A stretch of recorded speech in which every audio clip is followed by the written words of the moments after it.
আসসালামু আলাইকুম। So viewers, আজকে কোনো আপডেট নয়, আজকে হচ্ছে ভ্রমণ আমাদের চিটাং ইউনিভার্সিটি উইথ মাই ফ্রেন্ডের সাথে। তো শুরু করি আমাদের প্রকৃতিতে ঘেরা কিছু মনোমুগ্ধকর দৃশ্য।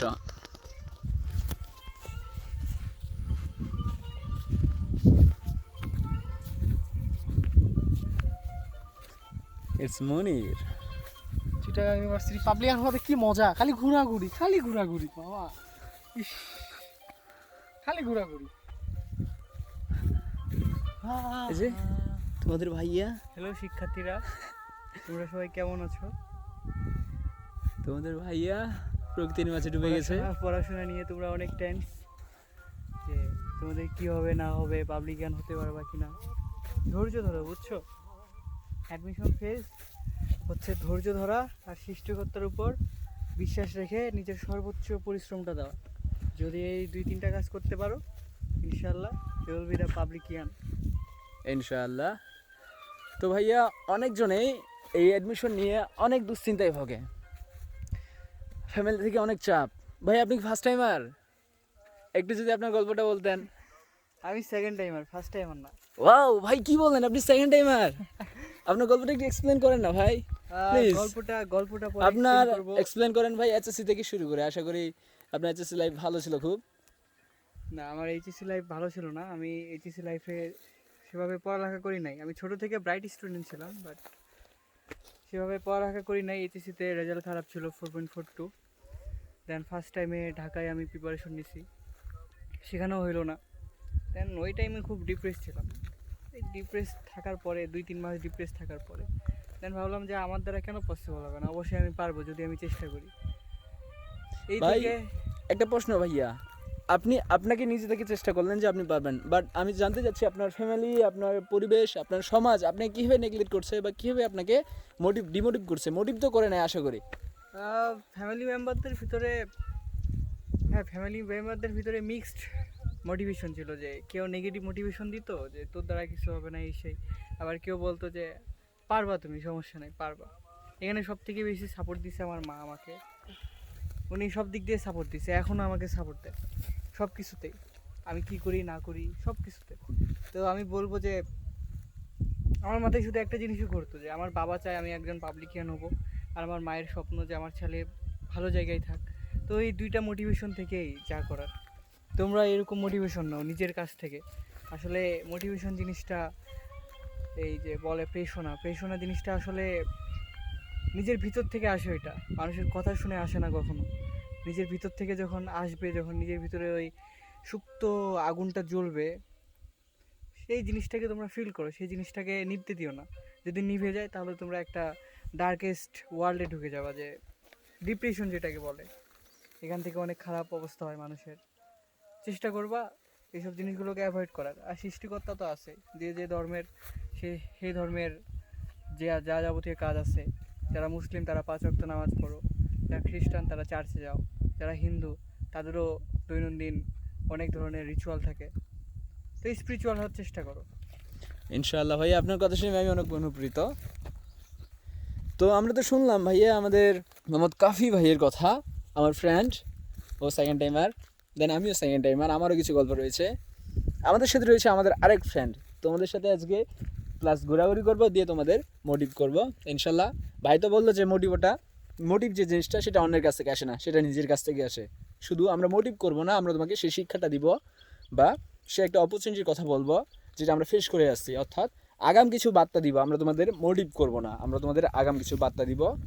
তো চলি আরেক ভাইয়ের কাছে। আসসালামু আলাইকুম ভাই। ওয়ালাইকুম আসসালাম রহমতুল্লাহ। কি অবস্থা ভাই, কেমন আছেন? আলহামদুলিল্লাহ। আপনার কিছু কথা বলেন ভাই আমাদের স্টুডেন্টদের। অবশ্যই।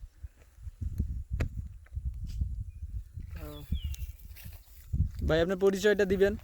আমার নাম মোহাম্মদ মনির ইসলাম, ফুল নাম যদি বলি রিয়াদ হোসেন মনির। আমি একজন পাবলিকিয়ান 24-25 ব্যাচে। সর্বোপরি কথা হচ্ছে যে পাবলিক লাইফে এত মজা, পাবলিকিয়ানের লাইফ যেটা বলে বোঝার মতো না। জীবনের শেষে এতটা ডিপ্রেশনে থাকতাম যেটা বলে বোঝার মতো না। এখন আলহামদুলিল্লাহ নিজেকে একটু স্যাটিসফাইড মনে হয়। আসলে মোটিভেশন বলতে কি, মোটিভেশন সত্যি সত্যি কথা যেটা, মোটিভেশন যদি থাকতো তাহলে আমরা অনেক কিছু করতে পারতাম, কিন্তু আমাদের এই মোটিভেশন শুধু আমরা মোটিভেটেডই হই, বাট হচ্ছে এটা কাজে লাগাতে পারি না, এটা হচ্ছে সমস্যা।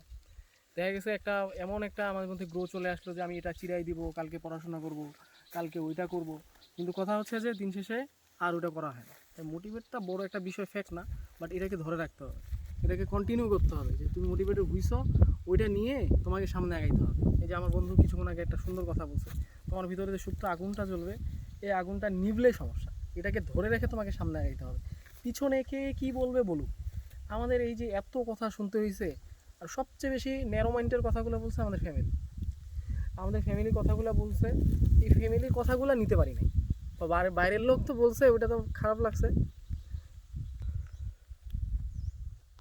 তারপর হচ্ছে যে যদিও তারা ফ্যামিলি তো নিজের ফ্যামিলি বলে আমাদেরকে বোঝানোর জন্য, তবে তারা মোটিভেশন পাইছি তাদের কাছ থেকে অনেক অনেক। আমার বড় ভাই আমাকে ই করছে, যেমন হচ্ছে এই যে আমার ফ্রেন্ড এই কিন্তু যে ভিডিওগুলো বানায় তোমাদেরকে অনেক গাইডলাইন দেয়, এরকম আমি অনেক বড় ভাই পাইছিলাম, যে বড় ভাইগুলো আমাদেরকে সবসময় গাইডলাইন দিত। এদের গাইডলাইনগুলো আমি ফলো করতাম, সবসময় ফলো করতাম, ফলো করার কারণে আজকে আমি পাবলিকিয়ান। তো আমি আশা করি যে তোমরা ওইরকম যারা ডিমোটিভেট করবে ওদের কাছ থেকেও যদি করো, কিন্তু তাও ভালো কিছু শিখতে পারবা। আবার আমাকে যা গাইডলাইন দিয়ে বড় ভাইগুলো, এগুলো মেনে চলবা, ইনশাল্লাহ দেখবা যে তুমিও একটা ভালো পর্যায়ে চলে গেছো। তো ঠিক ভাইয়া আছে, আপনি আপনার এইচএসসি লাইফ দেন অ্যাডমিশন লাইফে কিছু সংক্ষিপ্ত কিছু কথা বলেন, যাতে আমাদের পাঠকদের অর্থাৎ আমাদের ভিউয়ার্সদের, আমাদের স্টুডেন্টদের, আমাদের ভাইদের তারা পাবলিকান হতে এবং কি তারা যেন তো আপনার সেই শিক্ষাটা বা আপনার যে একটা প্রসেস, আপনার যে একটা কার্যক্রম তো চলে এসেছে আপনার এইচএসসি অ্যাডমিশন, তারা সেখান থেকে যে শিক্ষা নিতে পারে বা দিক নির্দেশনা নিতে পারবে। হ্যাঁ, সত্যি কথা বলতে আমি যদি বলি যে আনফরচুনেটলি আমার এক্সামের সময়, এইচএসসি এক্সামের সময় আমার আব্বু মারা যায়, যেটা Sorry ভাই। সবচেয়ে বড় একটা আমার ধাক্কা ছিল আমার পড়াশোনা এডুকেশনাল সিস্টেম, মানে তাও আপনি ভাই পাবলিকিয়ান, বিশ্বাস করা যায় ভাই? আলহামদুলিল্লাহ। আলহামদুলিল্লাহ। আমি যখন যখন আমি এইচএসসি প্রথম পরীক্ষা দিতে যাই, তার আগের দিন আমার বাবা হার্ট অ্যাটাক করেন। দেন হচ্ছে আমার যখন আইসিটি এক্সাম শেষ করছি, পরের দিন আমার আব্বু মারা যান। দেন হচ্ছে নেক্সট এক্সামটা ছিল, এই এক্সামটা আমি দিতে গেছিলাম, আমাকে আমার দুলা ভাই, মানে আমার বোন জামাই, উনি আমাকে মানে কী বলবো এক প্রকার কোলে করে নিয়েছে পরীক্ষা দিতে গেছিলাম। আমি ওখানে ফেল করবো, বাট হচ্ছে যাক আমি আশা হারাই নাই। ফার্স্ট টাইম আমি ওইভাবে কোথাও পরীক্ষা দিতে পারি না, আমার রেজাল্টটাও খারাপ হয়েছিল অনেকটা, তাও আমি হাল ছাড়ি নাই। তাও আমি এখন মনে করেন যে শেষ পর্যন্ত সেকেন্ড টাইম পর্যন্ত প্রিপারেশন নিচ্ছি। অনেকজন অনেক কথা বলছে, আমার মোটিভেটেড দিছে, বড় ভাইদের কথা শুনছি যারা গাইডলাইন করে। এখন আজকে আলহামদুলিল্লাহ আমি পাবলিকিয়ান আর কি। আলহামদুলিল্লাহ ভাইয়া। ভাইয়া তোমরা শুনলে একজনের পিতা মারা গেছে, কিন্তু তাও সে নিজেকে মোটিভ করে নিজের ফ্যামিলি থেকে সব কিছু সহ্য করে নিজের একজন যে ছায়া ছিল সে দুনিয়াতে না থেকেও তার নিজেকে একটা এমন একটা জায়গায় নিয়ে গেছে যাদের আমাদের ফ্যামিলি আছে তাও আমরা নিয়ে যেতে পারি না। ভাইয়া একটা ফ্যামিলি আমাদের বলে যে তুই কেন পারিস না, তোর দ্বারা কিছু হবে না, ভাইয়া তারা আমাদের রাগাচ্ছে, কারণ তারা আমাদের ছোট থেকে চিনে জানে যে আমরা কোনটাতে আমাদের ভালো। তো ভাইয়া আশা করি তুমি হতাশ হবা না, ইনশাআল্লাহ হতাশ হবা না। তোমার পরিশ্রম তোমার কথা বলবে, তোমার পরিশ্রম তোমাকে পাবলিকান করবে ইনশাআল্লাহ। আসছি পরে আরেকটি ভিডিও নিয়ে, আরেকটি কথা নিয়ে, যেখানে তোমাদের বলবো আমি আমার নিজের কথা, নিজের কিছু অভিজ্ঞতা। সকলকে অনেক অনেক ধন্যবাদ আমাদের সঙ্গে থাকার জন্য, এবং তোমরা এখনই তোমাদের মনকে স্থির করো, তুমি একজন পাবলিকান হবে। আসসালামু আলাইকুম।